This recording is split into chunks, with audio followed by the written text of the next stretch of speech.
Good morning. It is now Sunday, Championship Sunday. Halo, Counter-Strike, Gears of War, in a 2K online tournament for the Call of Duty team. Which is fine because next week is when we play the first open of Call of Duty. Playing with this little guy. First 2-7, so we got ways to go. Doesn't matter. First game, we always start off rough. Here, on the other hand, in a minute and 42 seconds, we're going to be playing against Team Liquid, and then over here we have HECZ. So for me, it's an action-packed day of esports. I'm also going to turn on my PlayStation and see if I can spectate one of the guys from the Call of Duty team streaming. We'll see. I decided to do a Q&A, so that's what we're going to start with. The first question is from X, who asked, how was it growing up in Juarez?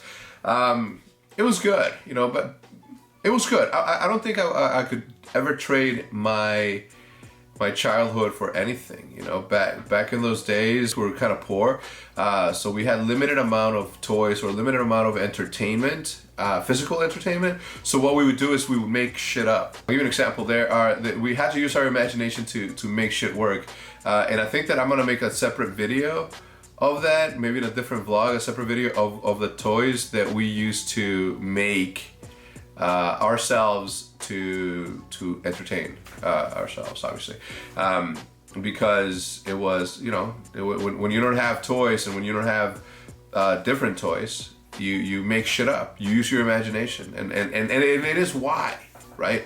And that is why I don't think I could ever trade or want to change my childhood. I had such an amazing childhood that I don't think I can. Yeah, we were very, very, poor, but at the end of the day, as a kid, you don't know any better. You don't know what you don't have. So it's normal to you, and that's what you're given.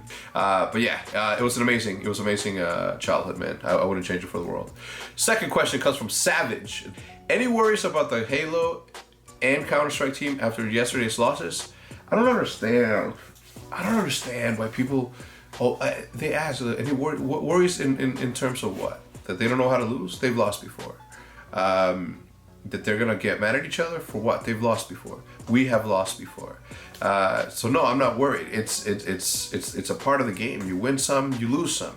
Am I worried about their losses? No. Were they disappointing? Sure. I mean, every loss hurts, but that just makes winning that much sweeter, I think. So I'm good. We just won a championship with the Counter-Strike team. Why? Another one. Tizzy Q says, is the Optic curse real? And why did Optic Halo lose? The Optic Halo team lost because Envy played better that weekend, yesterday. And the Optic curse, no, that's not real. If anything, Optic's a blessing. God damn it, okay? What curse? We won a championship in Halo already. The first event that we attended in Halo, we won that. Where's the curse then? The curse only happens in second events. Somebody played better. It happens. That's what competition is. Somebody showing up a little bit better than the other. Seal asks, what esport will I get into if I have the opportunity to expand into another esport? I always say this, and I still mean it. I would like to get into SSM, the Super Smash Bros. Melee, but all the players that I would like to look at are all under contracts with other companies. So I'll take my time. I'll wait to see if an opportunity opens up, and I'll take it. Clever username asks, smooth competition versus fans. That would be amazing, guys. But since it is Pepsi and the PepsiCo, they are super, and rightfully so, right? They're super strict as to how we do things. They're super strict as to the things that we are allowed to do and not do. And rightfully so. They're a blue chip company. They everything has to be taken serious. Okay? To give you an example, and this happens a lot when you're talking about big companies. There was an instance a long time ago where there was a skate ramp that had a drink logo on it, right? The skater did some fucking wild shit, landed, broke his leg, and the dude was suing the logo that was on the ramp instead of the ramp company that built it or the event. Let's say it was X Games or the Olympics, right? Instead of suing the Olympics or the X Games or the people that built the ramp, they went and sued the people that put the logo on there because saying, well, it's them, they're approved.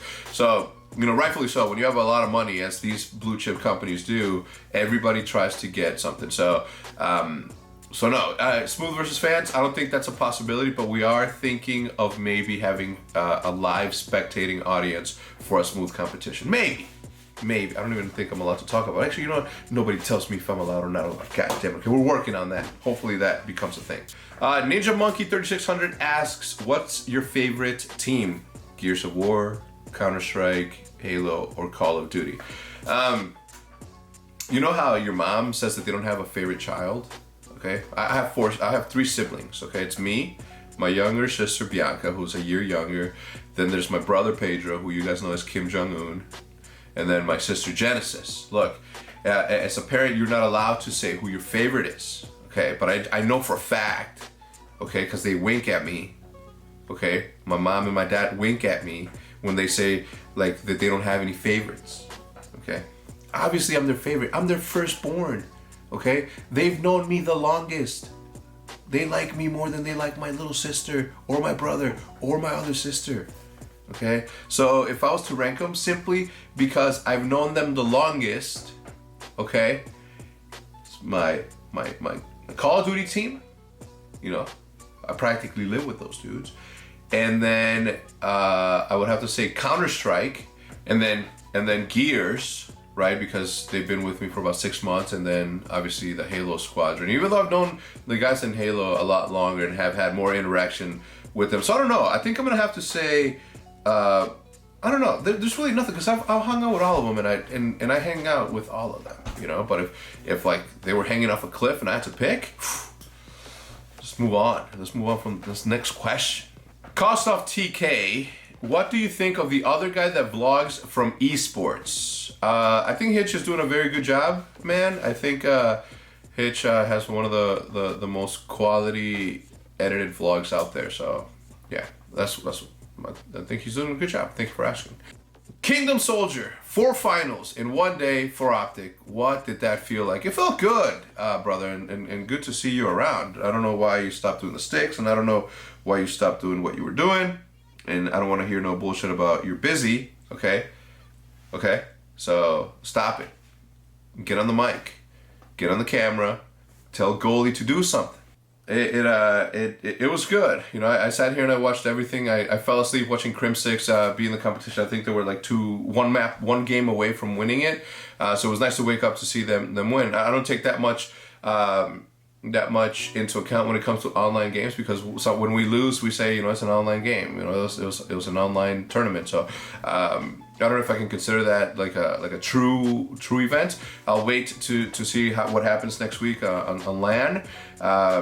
But I was happy, man. Look, I was disappointed that we lost because I really wanted to win. I wanted to be the first team to get back to back tournament wins. So we really needed Halo to show up. But listen, it's all right. It's all right. It happens. We lose. It's what it is. So I think I liked it, man. I was look. 2 number 1 finishes if you include the online tournament for Call of Duty, and 2 second place finishes. There's people out there that would die to have top 3 finishes. So that doesn't go unnoticed, and it doesn't like leave my realm of appreciation. I'm super thankful that we have the teams, the high caliber players that we have in order to give those sort of results for the green wall. So it kind of, and that's I would look, if we would have lost in something, it would have been fine, but having lost Counter-Strike and then having lost Halo back to back on the same day, that kind of enhanced the feeling of like meh, right, for losing. But again, now waking up, fresh mind, rested, fine. I'm very proud of the boys. I couldn't say more. But anyway, Kingdom Soldier, before you go, remember that, okay? Remember what I told you. Get on the mic, man. Stop. 2 more. Gabriel De La Rosa. Will there be an Optic Gears team house? Yes. Yes and no. the more that you get this sort of look, team houses are for content, right? Not for work. Yeah, sure, you can play video games from anywhere, you can compete from anywhere. Having a central location for people to play out of, it's a good thing. And I think that having, maybe not necessarily team houses, or if you have a cul-de-sac with 4 houses for the 4 teams, that makes sense. But the more that we expand, the more that we grow, I wouldn't like nothing more than to have our current, CSGO team in the house, in our current house, or have a bigger house where everybody's living together. So what is the solution to that? What is the solution of not having a big enough house to fit everybody into one thing? Having a building with officers. So that's something that's mulling over my head, trying to figure out the problem, trying to figure out a way to make these guys interact with each other when they're not competing, and maybe even while they're competing. So that's in the works in my head. All right. This next question, the final question, actually plays into the one that he just asked. Do you think it would be a good thing if orgs had a home location like most sports? So pretty much the age-old question in esports. Will esports ever get to the point to where teams are going to be affiliated with one city? Chicago Bulls, Dallas Mavericks, New York Knicks, etc., etc. No. Yes and no. Yes and no. In my opinion, yes. I think it'd be good to have everybody centrally located, and that's just because you want everybody to be together. You want everybody, like I just said in the previous question, I just want everybody to be together so they can bounce off each other, and then have that sort of actual camaraderie, right? Because it's never been done before. If you look at traditional sports, Dan Gilbert doesn't own the Cavaliers and also own the Browns, and also that's why I have a hockey team. I don't know, but they don't own multiple teams in multiple sports, right? To give you an example, the Dallas Cowboys valued at $4.3 billion, and then the Dallas Mavericks, I think, is $1.3 billion. If Jerry Jones owned, a $4.3 billion team like the Cowboys, and then on top of that, he owned, a team that's $1.3 billion, like that, my dude's making, my dude has a lot of assets that are worth something. And that's where esports is going if we do it correctly. So to answer your question, in my opinion, yes, it'd be good to have a centrally located, place to call home, right? To be the Chicago whatevers or the Dallas whatevers for esports. But I don't think that we should ever say the Chicago, we're in Chicago or in Schaumburg. We should never be the Schaumburg Optic. Okay, we should be Optic that lives in Schaumburg, and everybody knows that Schaumburg is the place where we're at, sure. But the affiliation to one specific city alienates the rest of the world. Esports is a global phenomenon, right? It's a global phenomenon.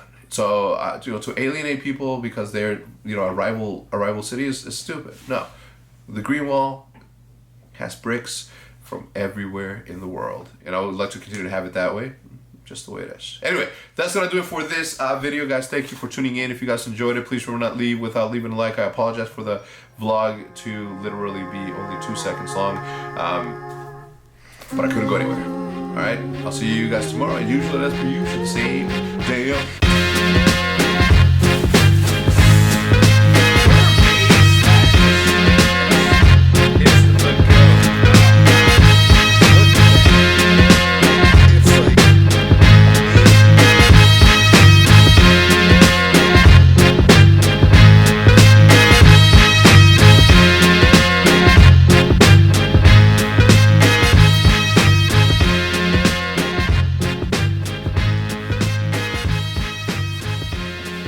Look at this.